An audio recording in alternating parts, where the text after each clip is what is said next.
Hello ladies and gentlemen, my name is Awesome Turkey Gaming, and today I'm bringing you a video about The Elder Scrolls Online. And hopefully I'm going to persuade you to play the game again, if you already have it, or if you're a new player.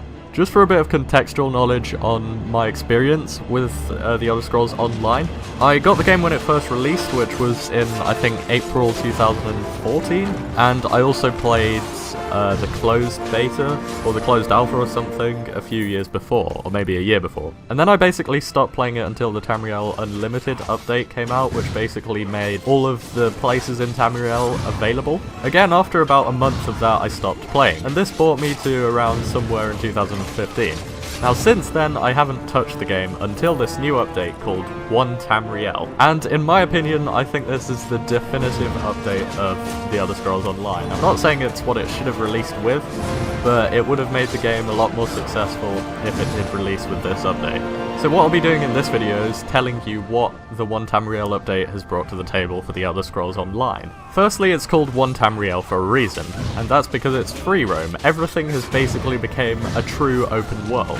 So instead of like other MMORPGs such as like WoW, and I think Guild Wars 2 does it, don't quote me on that though, all of those MMORPGs had like level specific regions, so if you were say level like 100 you could go around every region in the game, but if you were say level 20 then you could only get around certain regions of the game. And if you're an extremely low level new player then you would only be able to go around one area of the game. Which in my opinion is okay for other MMORPGs, but considering this is actually an Elder Scrolls game technically, it doesn't really make a lot of sense to restrict and give borders to the player. So in 1 Tamriel, the whole game has become completely open world, which is absolutely amazing, and it also sets up some other features that have been added in 1 Tamriel. For example, the quests and AI aren't actually leveled. So if you want to complete a quest, say, you don't have to be a certain level to be able to complete that quest, or at least to complete it easily. Basically, if you're doing a quest, all of the AI in that quest will be the same level as you, making it a little bit more even, and it's obviously not restricting you to certain areas and quests. Also, another thing that's been added to The Elder Scrolls Online is a new combat system. Now this isn't very obvious when you look at the gameplay, but when you actually play it, it does feel different. It's not too different, but it does feel really, really good. Heavier two-handed weapons feel a lot more beefy and more powerful. For my new Dragonknight character, I'm using a dual-wield setup, and it definitely feels a lot more powerful than it did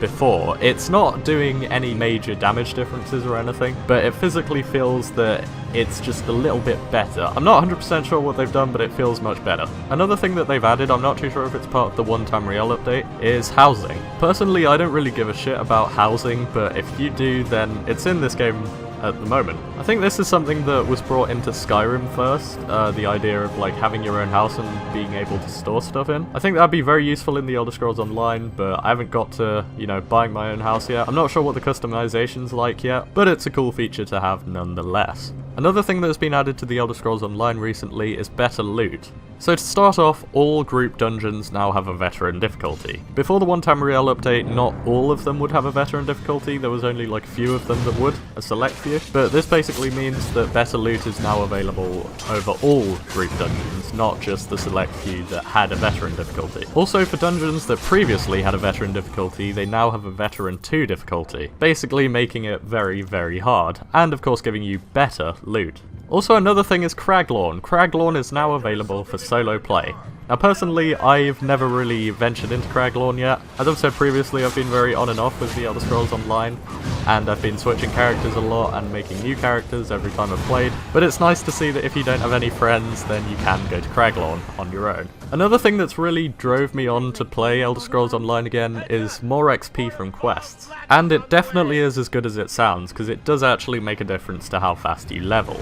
Along from more XP with these quests, you also get nicer loot from those quests, which is also quite nice because I've seen some pretty good stuff just lying around on pretty ordinary AI. Finally, duels. Again, I'm not sure if this was added in 1 Tamriel, I think it might have been, but there are now actually duels in The Elder Scrolls Online.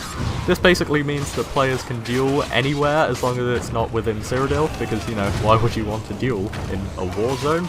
Doesn't really make a lot of sense. I think this is really adopting something from other MMORPGs such as WoW, and it really worked there and was very popular there, so it would make perfect sense to go into the Elder Scrolls Online. So yeah, for all of those reasons that I've just listed, that is why I am going back to the Elder Scrolls Online again, once more hopefully. Maybe I'll stick with it, maybe I'll just leave it, maybe I'll play this until the Elder Scrolls 6 comes out, or maybe I'll go back to Skyrim until the Elder Scrolls 6 comes out. But either way, what I do know is this has definitely improved the game, and if you look on the Steam reviews, the overall Steam reviews has definitely improved. I've seen barely any negative reviews on the game, which is really good for the game, especially after such a rocky launch. And yeah, if you guys are going back, then I hope you guys enjoy it, and if you're a new player, I hope you also enjoy it.